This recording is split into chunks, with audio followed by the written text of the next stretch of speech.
Hello everyone! So this is Edmond. Mindaros Channel, isang content creator at gumagawa ng mga tutorials katulad ng laptop, PC troubleshootings, mobile device troubleshootings at marami pang ibang klaseng tutorials na sinashare ko dito sa aking channel. At sa video ito ay pag-uusapan natin regarding dito sa Shopee Affiliate Commissions Payout as update ngayong January to February dito. Kung ikaw ay bago lang na na-accept dito as Shopee Affiliate Programs, so isi-share ko lang sa inyo ang update regarding dito sa ating payout timeline ngayong January to February. So naka-receive kasi tayo dito ng isang email ni Shopee Affiliate na payout for week. So important announcement nito from January to February. So still experiencing sa system ni Shopee Affiliate yung processing adjustment for payout schedule for completed week 5, January to February. So ang pinaka-importante dito na kailangan natin malaman yung ating payout timeline. So dito naman, kapag less than 2,000 yung commissions natin or mas mababa dyan sa 2,000 pesos, automatic po yan na mapupunta yung ating commissions doon lang sa ating Shopee Pay account. So mas mababa sa 2,000 pesos, automatic po yan, Shopee Pay account mapupunta.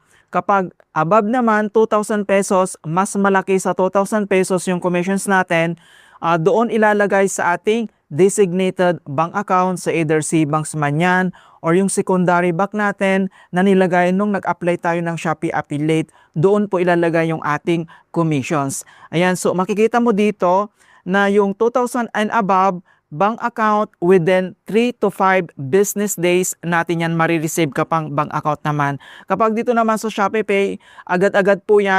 Once naka-receive tayo dito ng Shopee Affiliate email na payout na tayo, automatic po yan na mapupunta ka agad doon lang sa ating Shopee Pay account. Kapag bank account, maghintay tayo dito ng 3 to 5 business working days. Ito po siya. And then double check lang natin or i-check lang natin other details dito lang sa ating Shopee app. So i-click mo lang dito yung meta profile na makikita dito sa bottom right corner. Dito lang sa ating Shopee homepage profile, and then kailangan mo lang mag-scroll down and kailangan mo lang i-select dito yung see all. And then dito lang sa more activities, i-click mo lang dito yung affiliate program.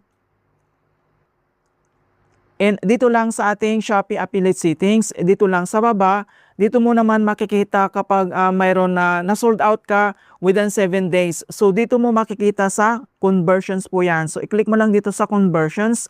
Ayan, so dito mo makikita lahat yung mga na-check out or na-purchase ng buyers. Doon lang sa Shopee video profile mo, yung na-add product click mo. So dito mo makikita lahat. So for example, makikita mo dito yung completed na po yan, automatic na mapupunta doon sa acknowledgements sa bill out natin. Ayan. So dito naman sa income, kapag clinic mo yan, dito mo naman makikita yung bill for commissions completed. So si Shopee Affiliate ay nagkakalculate po siya within 1 week or within 7 days. So sa loob ng 7 days, kapag may nabinta tayo ng mga product natin dito na nilagay sa ating Shopee video profile, automatic po yan na malalagay dito sa ating income. Ayan, so makikita mo dito na bill for commissions completed. Nandito naman yung exclusive date kung saan na nabili or na-purchase yung items natin. Nagkaroon tayo doon ng commissions. So dito naman sa right corner, kapag may nakita ka ditong pending ganito, ibig sabihin ay automatic na po yan na mapipi out natin. Nakaltas na dyan yung expanded withholding tax natin. Everything natanggal na yan. So ito na yung buong amount na marireceive natin. Okay, so kung other details naman, gusto mo makita yung kanyang income breakdown, i-click mo lang dito yung see more. Dito mo makikita lahat yung income breakdown mo, yung seller commissions, yung Shopee commissions kung magkano ba, and then yung ating expanded withholding tax, yung Shopee video natin, seller commissions and Shopee commissions. Kapag meron ka namang commissions sa social medias, dito mo naman makikita. And other details naman, for example, gusto mong makita yung bill for commissions completed mo within 7 days, i-click mo lang dito yung arrow na yan sa my income. And then, pwede mo naman i-view yung kanyang commissions income dito. So, i-click mo lang yung arrow na yan. And then, dito mo naman makikita yung within 7 days mo nakita kung magkano yung seller commissions, Shopee commissions, yung total eligible commissions mo, yung taxations based amount, And then yung expanded withholding tax amount, nandito naman. So makikita mo na nakaltas na siya. And then yung payable commissions, mga kaibigan. Ayan. So pwede mong makita dito yung calculations ng taxation base amount times yung expanded withholding tax rate natin.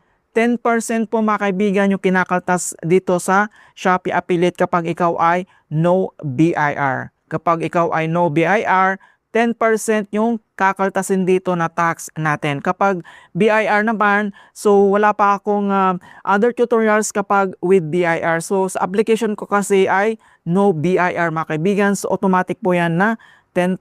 So nandito naman yung complete calculations niya.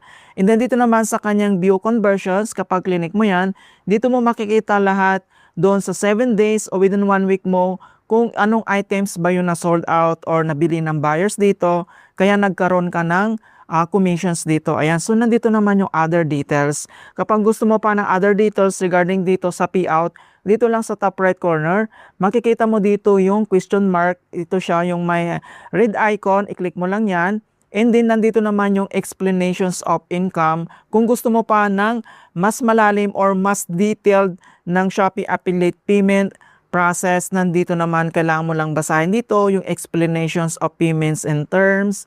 Nandito lahat yung details na gusto mong malaman dito. Ayan. So sa akin kasi, nare-receive ko yung payout ko dito sa Shopee Affiliate within 2 weeks. Ayan po. Kapag naka-receive ka na dito ng isang email ni Shopee Affiliate, so for example, ganito yung marireceive mo na email na your commissions has been paid successfully. Ayan, gusto ganito, automatic po yan na mapupunta sa Shopee Pay account mo kapag less than 2,000 yung commissions mo. So malit lang naman kasi yung commissions ko dito sa Shopee. So automatic po yan na mapupunta lang dito sa Shopee Pay account. Ayan, so yung Shopee Pay account natin, dito lang sa ating Shopee profile homepage. Yan, dito lang sa, under lang dito sa My Wallet, makikita mo na dito yung Shopee Pay.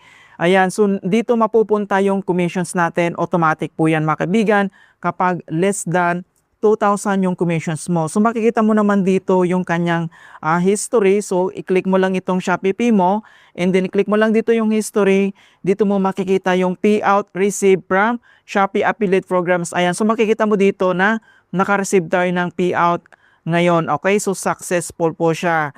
And then kapag more than 2,000 naman yung Shopee Affiliate commissions mo, so ibig sabihin mapupunta doon sa nilagay mo doon na bank account like yung Maribang account or other bank account na nilagay mo doon, BDO, BPI or other bank doon ipupunta ni Shopee Affiliate yung commissions mo kapag more than 2,000 naman yung Shopee Affiliate commissions mo. Ganun po siya talaga mga kaibigan. In hope na nakapagbigay ako ng konting kalaman at guide tungkol sa Shopee Affiliate Program tutorials. Thank you guys and see you in my next tutorials.